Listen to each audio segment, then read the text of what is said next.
Salut à tous, c'est Pang de la chaîne, bienvenue sur cette vidéo qui aujourd'hui va parler de la méthode Silva et en l'occurrence d'un élément qui est tout simple, que vous connaissez certainement et ça va également intéresser les personnes qui font de l'auto-hypnose, c'est la notion de continuer ses efforts même si tout ne se passe pas comme on le souhaiterait. On sait très bien que la plupart du temps quand on utilise un système technique, il n'est pas dit que le système technique apporte continuellement des feedbacks qui nous conviennent, voire même qu'on soit à côté de la plaque pour de nombreuses demandes ou travaux qu'on fait sur soi-même.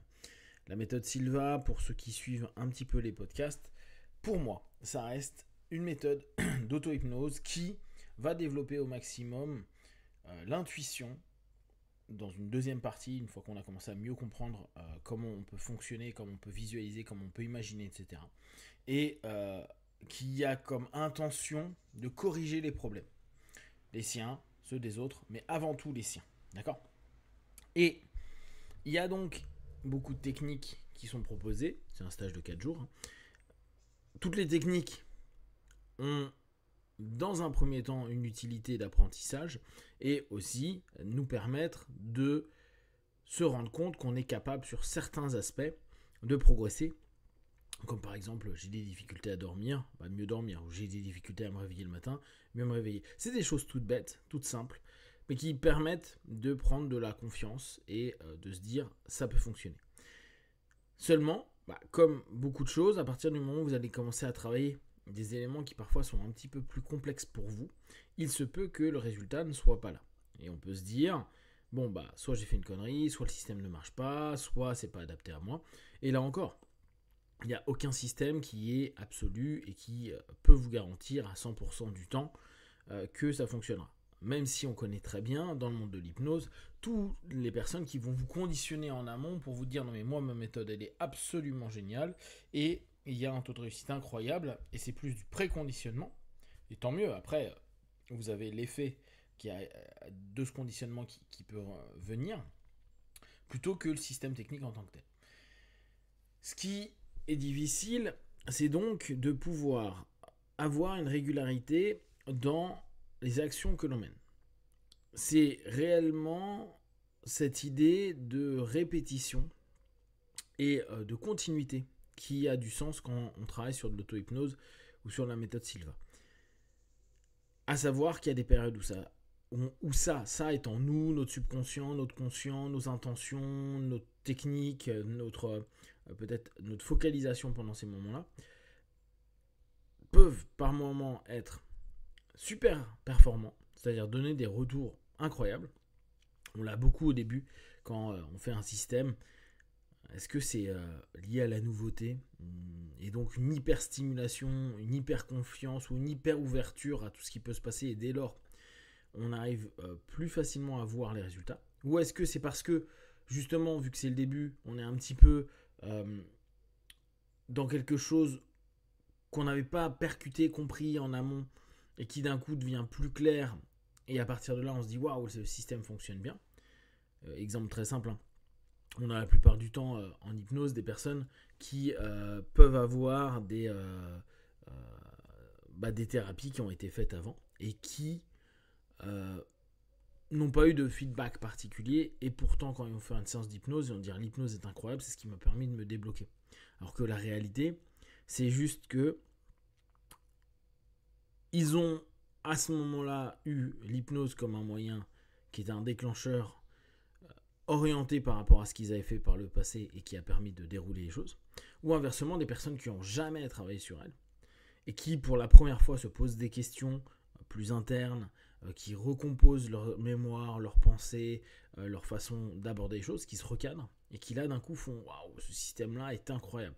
Donc les retours, les émotions, les sensations, tout ce qu'on a dans les premiers temps peuvent être tellement intenses que ne plus vivre des grands bons comme ça, des éléments psycho-émotionnels intenses pour revenir vers quelque chose de beaucoup plus commun, quotidien, habituel. Et plus vous allez répéter, plus faire votre auto-hypnose, aller en alpha, c'est quelque chose qui sera normal, donc ce ne sera pas foufou, donc ce ne sera pas extraordinaire, donc ce sera juste votre routine. Ça enlève un rapport d'intention, ça enlève aussi une capacité peut-être à être plus dans une attente positive. Et même s'il y a un feedback, vu qu'il y a peu de chances que vous viviez la même intensité que dans les premiers moments où vous avez utilisé l'hypnose ou la méthode Silva ou tout autre système, plus vous allez vous dire à un moment donné, ouais, bon, ça va. Et donc, on abandonne, ou, c'est pas toujours le cas d'abandonner d'ailleurs, mais on est moins régulier, on a moins envie de le faire, on y voit moins de bénéfices, donc pourquoi le faire? Quand quelque chose devient une routine, on se dit, bah, je le fais parce que je le fais, mais si quelqu'un vous dit, mais tu le fais pour quelle raison? Qu'est-ce que ça t'apporte? Il y a plein de personnes qui disent, ah bah, j'en sais rien, je le fais parce que j'ai l'habitude de le faire. Quel bénéfice? Ils s'en rendent même plus compte. Ils se rendent pas compte, par exemple, que s'ils font leur séance d'auto-hypnose ou de méditation active, ils sont un peu plus détendus. Mais ils s'en rendent plus compte parce que ça fait des années, ou des mois, ou des semaines, qu'ils sont habitués à être dans cet état où ils sont assez cool, moins stressés. Et du coup, bah, on se pose plus la question vu que c'est l'état qu'on a depuis des mois.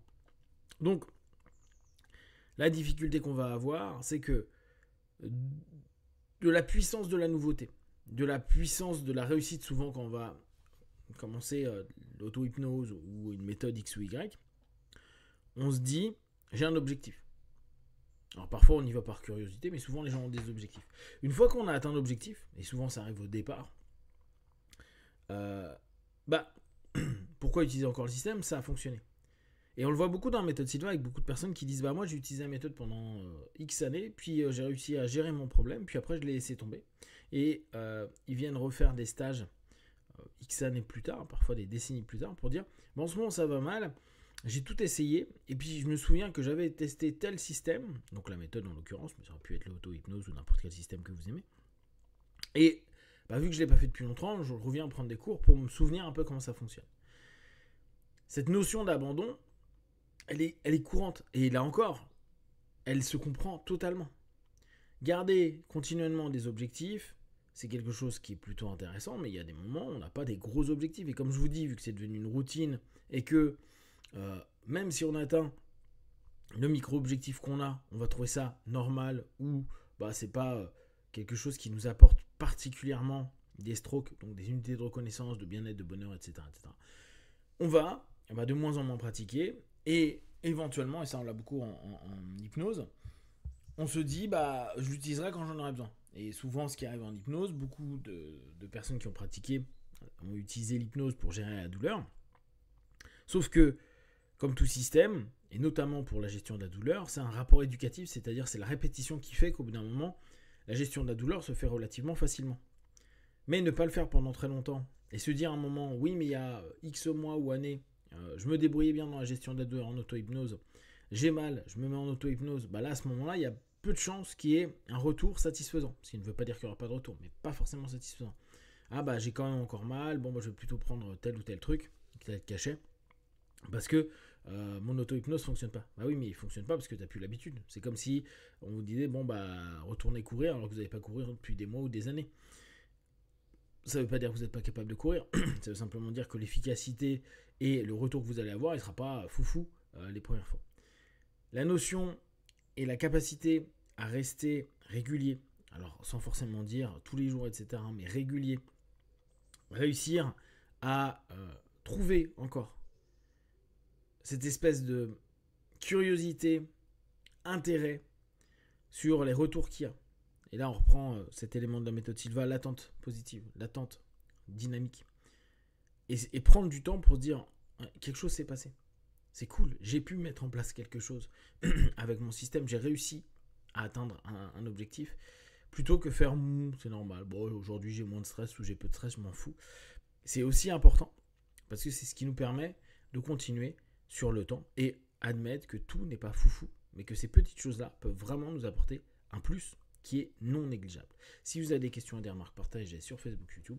J'y répondrai le plus rapidement possible, comme d'habitude, de tout ce que je propose. Ne prenez que ce qui est bon et juste pour vous tester, observer, analyser et concluez. Be one, ciao.